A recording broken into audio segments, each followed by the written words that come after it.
Apa sih yang dimaksud dengan sistem intercropping ini? Silahkan, Prof. Intercropping itu adalah penanaman dua jenis atau lebih ya pada areal yang sama, pada waktu yang sama atau hampir bersamaan. Berarti kan kita bicara tentang lahan sawit Ya, ya, Prof ya. ya. Tapi kalau sistem intercropping ini sendiri tuh bisa nggak sih, Prof, diaplikasikan di lahan perkebunan dengan komoditas lain begitu, Prof? Tentu saja bisa, Bisa. tentu saja bisa. Misalnya karet ya, karet Oke. itu jarak tanamnya kan 3 kali 7.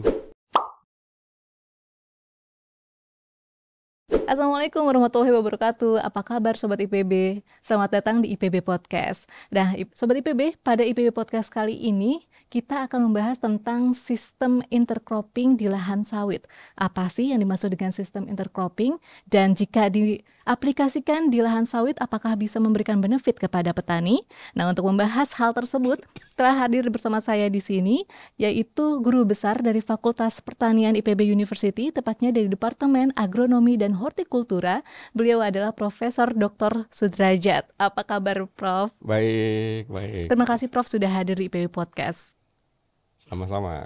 Terima kasih Oke, juga kami sudah diundang. siap, Prof. Tentu ini menjadi suatu kebanggaan sendiri nih, sudah ada Prof Sudrajat untuk hadir bersama kita di sini. Baik, Prof, sebelum kita berlanjut ke Baik. diskusi yang lebih jauh lagi, mungkin bisa dijelaskan dulu nih kepada Sobat IPB yang menyimak IPB Podcast kali ini, apa sih yang dimaksud dengan sistem intercropping ini?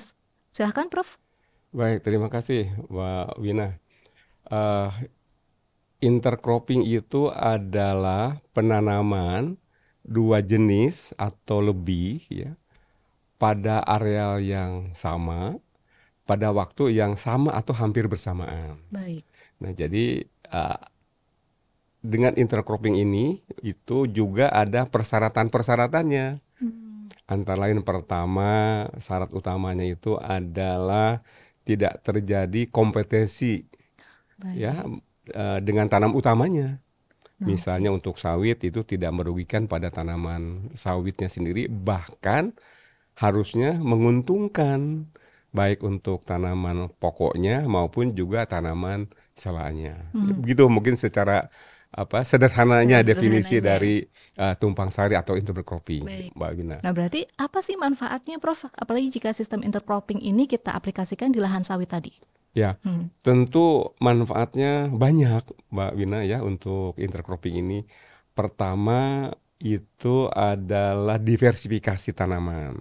Jadi kalau Diversifikasi. misalnya ada tanaman sawit, ada jagung, ada kedelai atau ada kacang tanah. Baik. Jadi memungkinkan kita mendapatkan produk yang beragam Padahal di lahan yang di kita lahan yang gunakan untuk sama, lahan sawit begitu di ya. lahan yang sama, di dalam waktu yang sama. Iya, betul. Jadi ada keberagaman. Kemudian yang kedua tentu karena kita ada berbagai macam tanaman tadi, mengurangi resiko kegagalan. Misalnya kalau jagungnya tidak berhasil, tapi kita ada kacang kedelai. Baik. Nah, jadi salah satu itu dapat mengurangi resiko kegagalan. Kemudian manfaat berikutnya itu adalah memberikan nilai ekonomi tentunya. Jadi memberikan tambahan pendapatan Baik. bagi petani. Dan itu yang sangat penting terutama pada tanaman kelapa sawit yang replanting, permajaan, baru ditanam. Nah, itu kan sebelum dia Bisa dipanen. panen memerlukan waktu sampai dengan 3 tahun, maka para petani harus menunggu Betul. income-nya dari mana. Nah, Betul. dengan adanya intercropping atau tanaman sela, itu memungkinkan si petani mendapat income dengan cepat. Kalau jagung kan 3 bulan sudah dapat Sudah bisa, uang, betul. kedelai juga 3 bulan, 4 bulan sudah dapat uang. Jadi kalau dalam 1 tahun ada 2-3 tanaman, itu memungkinkan sepanjang tahun sebelum menghasilkan petani sudah dapat income. Nah, kira-kira itu keuntungannya, Mbak Wina. Wah, betul sekali sih. Jadi daripada si lahan, apalagi kalau misalkan penanaman tadi pohon sawit itu kan agak jauh ya, Prof ya, Betul. satu sama lain sehingga Ya, ada banyak lahan space luas, yang space ya, ya. yang apa namanya sayang ya yang gitu, Prof. tersedia untuk Betul, tanaman jika lain tidak ya. dimanfaatkan. Nah, Ya. akhirnya dengan sistem intercropping inilah si lahan atau space tadi itu yang tidak termanfaatkan bisa termanfaatkan jadinya Ya, begitu ya, jadi Prof ya. yang disampaikan Mbak Win itu betul sekali. Hmm, Kita kenal dengan peningkatan produktivitas lahan. betul. Nah, jadi karena semua areal itu ditanam, Hmm, tidak ada lagi yang kosong, maka lahan tersebut menjadi lebih produktif. baik. Nah, jadi tidak hanya saja menguntungkan bagi petani ya, tetapi juga bagi lingkungan itu juga menjadi sangat-sangat penting. Wah, menarik, Karena Prof. dengan adanya tanaman tumpang sari itu, lahan-lahan itu menjadi tertutup, Hmm, mengurangi, mencegah terjadinya erosi, kemudian mengendalikan gulma, ya, kemudian juga membuat microclimate, ya, hmm, iklim mikro di sekitar hmm. lingkungan itu juga menjadi baik. Wow. Ya, jadi tidak hanya saja bermanfaat untuk petaninya, Hmm, tetapi dari sisi lingkungan juga juga bermanfaat. bermanfaat. Nah, Wah, sehingga mungkin kalau istilahnya sekarang itu menjadi lebih sustain ya, jadi ya, sustain, betul, berkelanjutan. betul. Itu yang penting. Jadi ekonominya dapat, lingkungannya dapat, begitu, Hmm, Mbak hmm. Wina. Baik, Prof. Lanjut lagi nih, Prof. Nih, kalau tadi kan sebenarnya Prof sudah memberikan sedikit informasi juga nih. Ya, Tadi ada kacang-kacangan, kemudian jagung yang ya. bisa ditanam. Selain itu apalagi Prof yang punya eh, potensi untuk ditanam di sistem intercropping ini? Oh, banyak, Mbak Wina, banyak sekali, banyak sekali. Misalnya ya, dengan tanaman hortikultura. Mhm. Itu kita bisa tumpang sarikan dengan melon, dengan semangka, ya, dengan cabai bahkan Wow. ya. Itu dari kelompok tanaman hortikultura semusim. Tetapi juga yang menarik ya, itu kita juga bisa menanam kelapa sawit itu intercroppingnya dengan tanaman nenas, dengan Nanas, pisang. oke. Itu bisa ya, karena tadi. Tapi kan untuk nenas itu kan setiap 3 tahun harus diremajakan. Baik-baik. Nah, tepat dengan waktu untuk eh, tanaman bisa diintercroppingkan tanaman sawit. Mhm. Karena kalau sudah masuk ke umur 4 tahun, kanopinya sudah besar, Besar. sudah menutupi lahan. Nah, itu semakin berkurang areal yang bisa diintercroppingkan. Oh, Ya, baik. jadi kalau misalnya nanas pas 3 tahun itu sudah bisa diremajakan. Diganti dengan Juga tanaman dengan lain dengan begitu. pisang Mhm. 3 tahun sudah bisa diremajakan. Jadi alternatifnya banyak. Mhm. Apakah itu tanaman pangan, Mhm. tanaman hortikura semusim, dan juga tanaman hortikura yang katakanlah mungkin tahunan. Ya, itu Baik. bisa dimungkinkan untuk intercropping, Mbak Ina. Baik. Ya, Tadi kan Prof sudah sampaikan juga di awal ya, ya. Prof. Kalau misalkan intercropping ini justru dipilihnya tanaman-tanaman yang tidak merugikan si tanaman sawitnya Betul, sendiri begitu betul, ya, Prof betul. ya. Eh, Bagaimana sih, Prof? Kok itu bisa bisa tidak merugikan gitu kan? Karena kan kita mikirnya kayaknya mungkin mereka berebut Iya, unsur hara air, gitu, hara air ya. dan juga Iya, iya. gimana Iya. di lahan yang sama begitu. Seperti apa, Prof? Penjelasannya? Penjelasannya. Pertanyaan yang bagus, yang menarik nih. Jadi tanaman kelapa sawit itu akumulasi akar di antara 0 sampai 60 cm. Baik. Itu di situ sistem perakarannya itu. Nah, sedangkan untuk tanaman jagung, padi, kedelai itu pada permukaan yang lebih dangkal. Pada 0 sampai mungkin sampai 15-20 paling dalam ya. Umumnya sih di antara 0 sampai 10 cm. Nah, jadi sawit mainnya di subsoil yang lebih dalam, tanaman pangan ya, itu di permukaan. Nah, jadi Baik. tidak terjadi kompetisi Baik. baik air maupun hara. Bahkan tadi kalau misalnya kacang-kacangan, dia kan simbiosis dengan nitrogen Mhm. ya. Nah, itu bahkan menyuburkan tanah, Baik. memperbaiki kesuburan tanahnya. Mhm. Nah, itu yang diambil nanti oleh akar sawit. Mhm. Nah, jadi kalau menurut saya lebih banyak manfaatnya daripada kerugiannya begitu. Ya, jadi nggak ngaruh juga ya gitu kepada produktivitas dari si pohon sawitnya begitu nggak ya? Bahkan meningkatkan produktivitas. Bisa meningkatkan Bisa justru ya, Prof? meningkatkan ya. Nah, karena dia ditanam pada umur 1 sampai 3 tahun ya, Mbak Mhm. Wina, maka karena di sekitar perakaran sawit itu sering diolah, kemudian digemburkan, gulmanya dibersihkan, bahkan mungkin ada input pupuk, Mhm. ya. Nah, itu menyebabkan tanaman sawit itu tumbuh lebih cepat, lebih baik daripada yang non intercropping. Wow. Jadi bisa tumbuh lebih cepat, berbuah lebih awal. Benefitnya banyak Banyak sekali berarti, sekali, Prof banyak ya. sekali, ya, ya, Hmm. ya. Tapi memang walaupun banyak, salah dua kerugiannya Mhm. itu petani harus bekerja lebih banyak. Baik, karena harus ngerawat si tanaman intercroppingnya Persis, itu ya, ya, Prof ya. ya, ya, ya, Baik. ya. Nah, kalau misalkan boleh tahu, sudah ada yang mengaplikasikan sistem ini nggak sih, Prof, di lahan-lahan sawit begitu? Sudah ya, sudah. Misalnya di Kalimantan Selatan, Baik. ya, Hmm. itu sudah sudah dengan bahkan pemerintah Provinsi Kalimantan Selatan itu mengharuskan menjadi salah satu program tumpang sari sawit dengan padi. Sudah didukung sama pemerintah Sudah, daerahnya pemerintah begitu ya, Provinsi Prof ya? Kalimantan Selatan Hmm. sudah mendukung bahwa Hmm. intercropping sawit dengan padi itu menjadi program utama di Hmm. Kalimantan Selatan. Hmm. Kemudian di Bengkulu juga Hmm. sudah ada, di Bengkulu dengan melon, dengan Wah, pisang, ya. menarik sekali, Prof. Ya, ya, Ya, nah kalau misalnya tadi kan kita bicara tentang lahan sawit ya, ya, Prof ya. ya. Tapi kalau sistem intercropping ini sendiri tuh bisa nggak sih, Prof, diaplikasikan di lahan perkebunan dengan komoditas lain begitu, Prof? Tentu saja bisa, Bisa. tentu saja bisa. Misalnya karet, ya.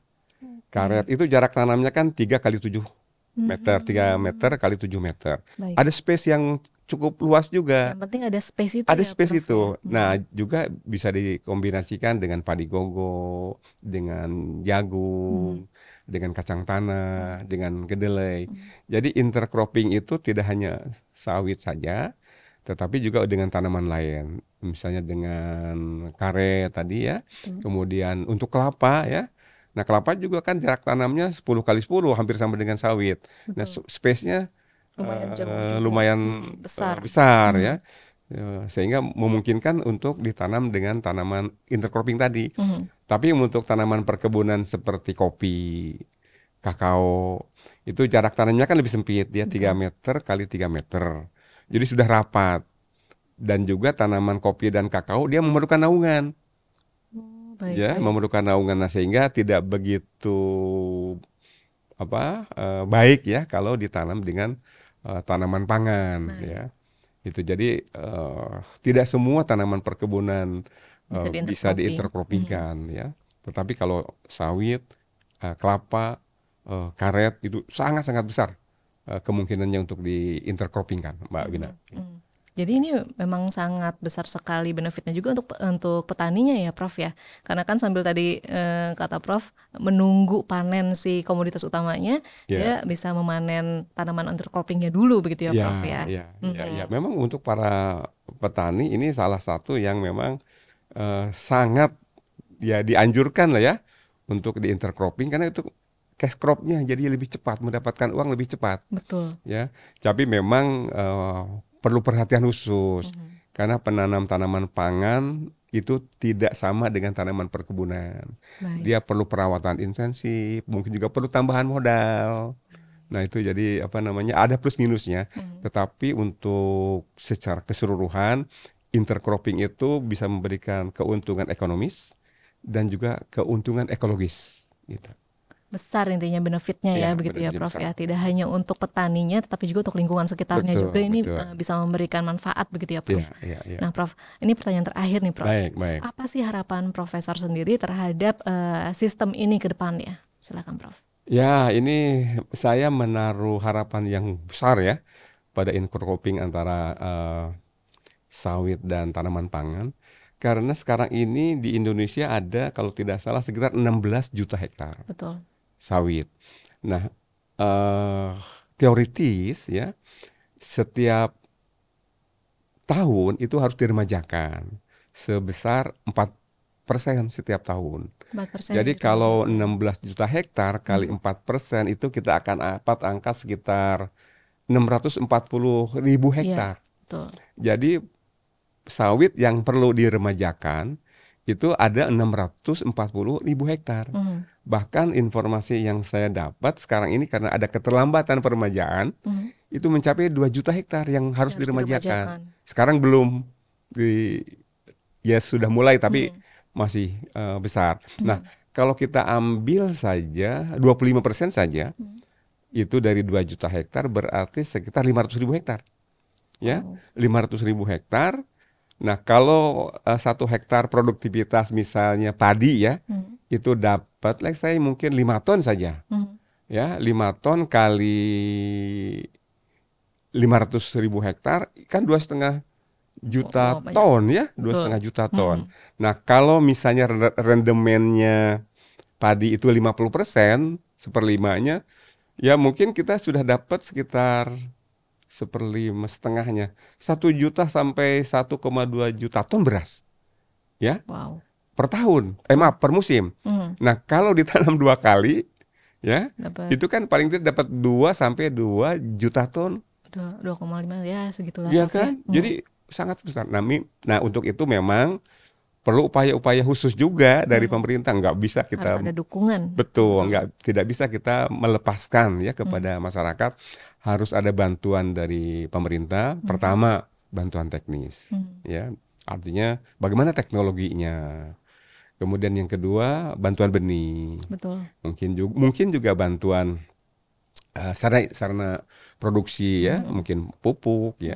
Dan yang tidak kalah pentingnya itu biasanya pada saat nanti panen.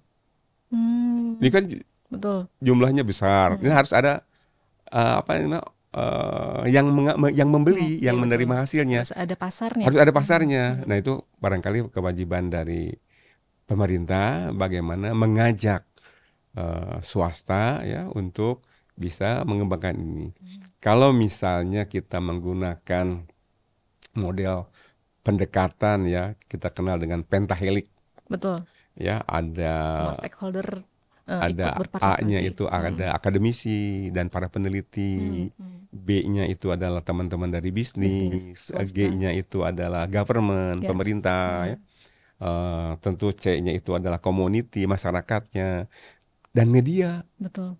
Itu bergabung sebagai corong Wah, itu informasi. insya Allah program intercropping yang nanti juga membantu berkontribusi terhadap penyediaan pangan yang akan menyebabkan juga ketahanan pangan juga akan terwujud. Nah, itu jadi saya betul-betul menaruh harapan besar pada sistem ini dengan catatan tadi ya. Harus ada dukungan dari semua pihak. Begitu ya, Begitu Mbak Wina.